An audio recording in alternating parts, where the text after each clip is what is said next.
চলে আসছি নুভিয়াস বাংলাদেশের হেড অফিসে, অ্যান্ড এটা বাংলাদেশের অ্যান্ড সাউথ এশিয়ার হেডকোয়ার্টার। সো চলুন আমরা নুভিয়াস বাংলাদেশের হেড অফিসে যাই।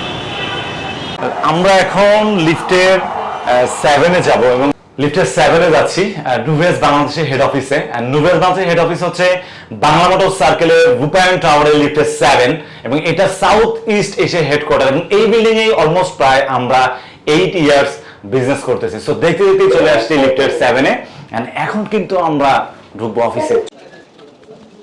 দেখতে দেখতে চলে আসছি লিফটের 7-এ, এন্ড নুভিয়াস বাংলাদেশের এই হেড অফিসটা অলমোস্ট প্রায় 8 ইয়ার্স আমরা একই বিল্ডিং এর একই ফ্লোরে অবস্থান করতে। এখন ফাইনালি নুভিয়াস বাংলাদেশের হেড অফিসে, আর আজকে আমাদের সবগুলো প্রোডাক্টের ব্যাপারে বিস্তারিত জানবো, এন্ড প্রোডাক্টের ব্যাপারে ইনফরমেটিভ এন্ড সবগুলো ইনফরমেশন এন্ড সবগুলো প্রোডাক্টের ব্যাপারে ভিডিও বা যেই এগুলো আসবে সেগুলো আপনারা পেয়ে যাচ্ছেন পরবর্তী ভিডিওতে ইনশাআল্লাহ।